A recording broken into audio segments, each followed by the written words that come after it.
Bueno, pasan 16 minutos de las 8 de la mañana, ya de vuelta para analizar, para discutir, para comentar el informe del tercer año del gobierno. Ayer se presentaba el presidente en el Palacio Nacional brindando un discurso que muchos analistas están calificando como desabrido y quizá con estadísticas, con cifras y verdades a medias. Esta mañana lo vamos a analizar junto a Manfredo Marroquín, el presidente de Acción Ciudadana. Manfredo, buenos días y gracias por estar con nosotros. Muy buenos días, un gusto estar aquí. Bueno, Manfredo, antes de pasar, digamos, a puntos específicos en cuanto a lo que fue dicho por el presidente ayer, un análisis, el panorama breve de cómo percibieron ustedes el discurso del presidente ayer. Sí, me parece que fue un discurso muy simplista y políticamente muy pobre, en donde básicamente lo que se hacen es dar estadísticas, dar cifras, dar números, pero fuera de todo contexto. Y si uno ya ve esas cifras, esos datos en contexto, ya uno se puede dar cuenta por qué en Guatemala no hay un impacto que la gente pueda percibir de mejora en los datos que da el presidente. Así que yo diría que es un informe que trata de alguna manera de engañar al público, porque, por ejemplo, si vamos a datos ya específicos, el tema de la violencia, hablar de la disminución de los homicidios por cada 100.000 habitantes de 42 a 31, es cierto, pero la violencia en Guatemala no se circunscribe al homicidio. Tenemos una epidemia de extorsiones, por ejemplo, tenemos epidemias de asaltos, en fin, la gama, el menú delictivo en Guatemala es muy amplio. Entonces, enfocarse solo en un tema cuando sabemos que la violencia es un problema estructural, integral, que tiene muchas fuentes, es realmente querer darle a tol con el dedo a la población. Manfredo, mira, ¿te parece si vamos a ver algunas intervenciones de lo que decía ayer el presidente y después lo comentamos? Vamos a ver a continuación lo que tenía que decir respecto al tema de la seguridad. Veamos. Algunos preguntan qué pasó con la mano dura, y hoy les quiero decir que muchos pensaron que la mano dura es que actuáramos al margen de la ley, que muchos pensaron que íbamos a hacer limpieza social, ejecuciones y desapariciones extrajudiciales. Algunos dijeran con un presidente, con un general retirado del ejército y con un oficial estando al mando del Ministerio de Gobernación, aquí vamos a ver limpieza social. Y hoy les digo con toda solvencia, hemos bajado y disminuido los hechos delictivos apegados a la ley y lo vamos a seguir haciendo de esa forma. Logramos disminuir la tasa de homicidios de 39, observada en el 2011, de 46, observada en el 2010, a 31 por cada 100.000 habitantes. Quiero agradecer en este pacto por la seguridad, la justicia y la paz, también el aporte comprometido y decidido de la comunidad internacional. E invito a todos los sectores de la sociedad guatemalteca a que participemos juntos declarando al año 2015 como el año de la no violencia en Guatemala. Bueno, varios puntos ahí. Hablaba de dónde está la mano dura, lo que muchos se han preguntado. A mi criterio, y yo lo puedo decir, yo nunca tomé esa mano dura como ejecuciones extrajudiciales, ¿verdad? Y creo que no fue así la manera en que los ciudadanos vimos a la hora de ese ofrecimiento de mano dura. Bueno, yo creo que más bien hubo un juego malintencionado de parte del partido y de gobierno, de lanzar este concepto de mano dura sin explicarlo, sin conceptualizarlo, para que la gente interpretara lo que mejor, a su manera. Entonces yo creo que qué bueno que ahora lo esté explicando, porque creo que sí hubo mucha gente que lo pensó así, y de hecho lo triste es que haya votado porque es gente que cree, equivocadamente obviamente, que la violencia se puede combatir de esa manera. Claro. Entonces yo creo que está bien que lo aclare, porque ahora ya todos estamos claros de que la famosa mano dura al final no tenía ningún significado, porque si es cumplir con la ley y hacer las cosas como la ley manda, eso no tiene, pues tú le puedes poner el nombre que quiera, pero digamos no tiene sentido. Claro, habla de lo que mencionaba, la cifra de homicidios que se ha reducido de 39 a 31, menciona también estadísticas del 2006 de 46 a 31, pero cuando vemos eso, él mismo menciona el 2006 para acá y casi 10 años, o sea Casi que no es 10 trabajo de un solo gobierno. No, y la disminución de los homicidios por cada 100.000 habitantes de las estadísticas empezó desde el gobierno anterior. Entonces es una tendencia que ya es marcada y esperamos que se sostenga, pero es jugar otra vez con las cifras, porque la violencia, como reiteramos, se compone de mucha gama de delitos. Y en Guatemala, desafortunadamente, el presidente se circunscribe a hablar de un solo tema, de la violencia, pero hay otros temas en el que el gobierno no ha tenido prácticamente ningún impacto, ningún resultado, como el de las extorsiones. Y yo creo que sí es bastante osado. No se menciona, ¿verdad? No, ni siquiera se menciona. Y luego estar declarando el año 2015 como el de la no violencia, cuando hoy que tenemos 15 de enero, hay 17 muertos directamente relacionados con el tema del transporte urbano. Entre pilotos, pasajeros, ayudantes de pilotos, ya van 17 personas. En 15 días. En 15 días. O sea, más de uno diario. O sea, me parece un poco totalmente fuera de la realidad, un presidente que hable, que declare el año de la no violencia cuando estamos teniendo estos casos a diario. Perfecto, bueno, mira, Manfredo, ahora vamos a escuchar lo que decía acerca de la desnutrición del Pacto Hambre Cero, uno de esos ejes fundamentales de lo que había ofrecido este gobierno. Vamos a escuchar lo que decía.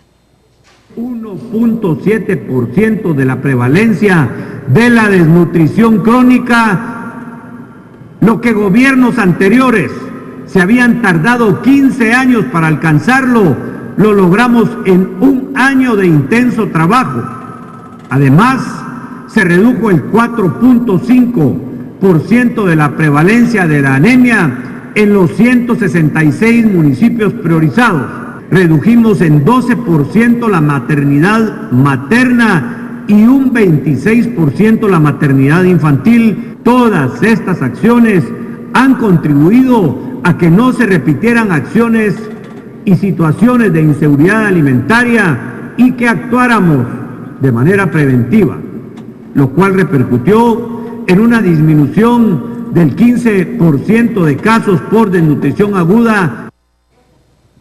Bueno, Manfredo, Sí. ¿Qué decimos respecto a lo que decía el presidente ayer? Decía él que han logrado lo que no han logrado en 15 años muchos gobiernos. ¿Es posible, es real eso, llegar a ver esos efectos en tan poco tiempo? Mira, lo que pasa es que, bueno, hay que empezar por el concepto del programa Hambre Cero, no es ningún concepto novedoso, básicamente es una copia de lo que han hecho otros países, de las mejores prácticas que han hecho otros países, en Brasil y en otros lados, y el programa conceptualmente es muy bueno, porque básicamente es una copia de lo mejor que se ha hecho en otros países. Pero la implementación ha tenido muchos obstáculos que tienen que ver directamente con responsabilidades del gobierno.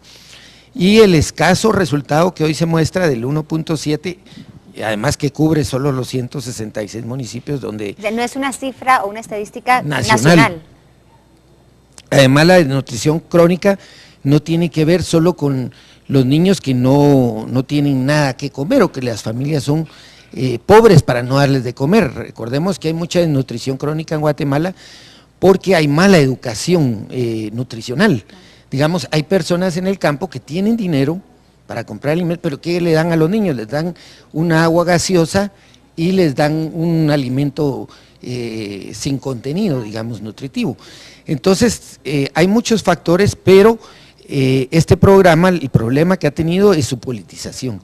Es decir, que ha querido el gobierno estar presente en toda la cadena que compone este programa, y eso ha hecho que, por ejemplo, a nivel municipal, los consejos municipales que tienen que ver con el programa, se meta gente del partido de gobierno porque ellos quieren que aparezcan las camisetas naranjas en cada acto del programa, y eso es lo que ha hecho al programa más lento, más ineficiente, porque podría tener muchos mejores resultados. Y el otro gran tema es la coordinación. Es un programa que depende de una secretaría. Las secretarías en Guatemala no tienen presupuesto, el presupuesto lo tienen los ministerios, entonces depende de una coordinación que el Estado de Guatemala nunca ha tenido cultura de coordinación interinstitucional. Entonces la coordinación es muy problemática, y los pocos resultados se deben también a esa falta de liderazgo en la coordinación. Perfecto, vemos entonces lo que decía respecto a la economía.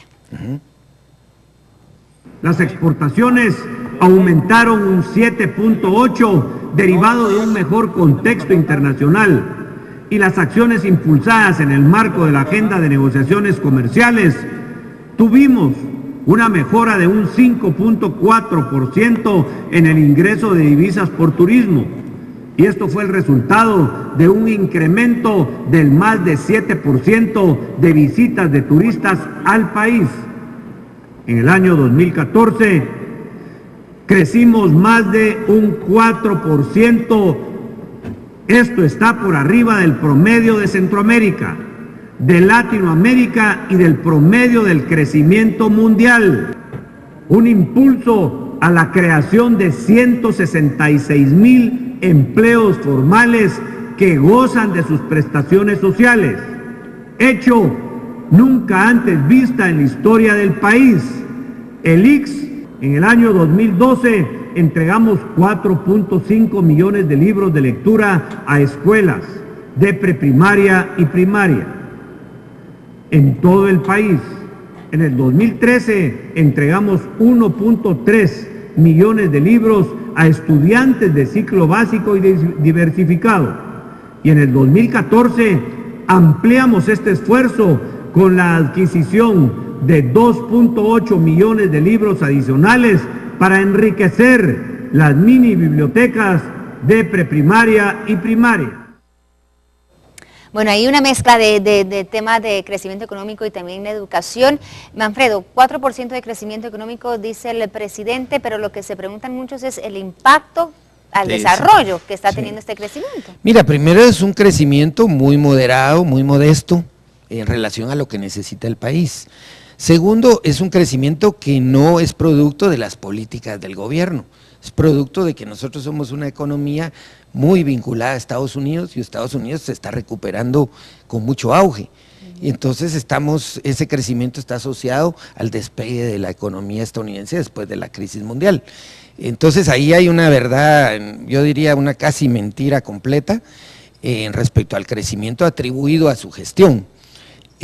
Luego Te iba a preguntar de los empleos del ICS que se mencionan, 166,000, la creación de 166,000 empleos formales. Pero están diciendo también una esa cifra media. que yo sepa no existe. Los últimos datos que yo vi eran de 50,000 empleos formales. Además hay un juego ahí de palabras que no sabemos si está hablando de sus 3 años o de solo un año, del año pasado. Claro. Entonces ahí hay otra vez que se intenta dar cifras fuera de contexto. Y el otro tema con el crecimiento económico es, bueno, ¿de qué sirve crecer, que le ha pasado a muchos países en América Latina, si ese crecimiento no se derrama? Es decir, si la población no se ve beneficiada, sino que es un crecimiento altamente concentrador de la riqueza. Entonces, no hablar de eso en un país tan desigual como Guatemala, en donde las brechas son gigantescas, si ese desarrollo, si la inversión que habla el presidente, que además no es una inversión que haya superado por mucho la inversión de años anteriores, tenemos apenas el 13% de toda la inversión de Centroamérica, siendo la economía más grande de Centroamérica. O sea, son cifras, como te digo, muy simplistas, sacadas de contexto, que si uno ya las analiza, realmente no tienen un gran impacto. Perfecto, Manfredo, nos queda poco tiempo, pero antes de concluir la conversación, quiero que veamos lo que opinan los guatemaltecos respecto a lo que dice el presidente en su informe, sí, a través de distintos medios de comunicación, de ciertos anuncios que ha lanzado el presidente. Salimos a las calles a conseguir la opinión de los ciudadanos. Veamos qué nos dice. Buenos días, compañeros de Viva la Mañana, y muy buenos días a todos los televidentes de Guatevisión. Este día se tiene previsto que el presidente de la República, Otto Pérez Molina, esté presentando su tercer informe de gobierno. En las últimas horas han circulado varios spots publicitarios en los medios de comunicación donde el mandatario Pérez Molina presenta cómo él mira la Guatemala del futuro. Hemos realizado una serie de entrevistas a la población guatemalteca. ¿Cuál es el sentir sobre estos anuncios? Con más de 12,000 nuevos policías en las calles, hoy somos el país de Latinoamérica con el mayor crecimiento de fuerza policial. Hicimos de Guatemala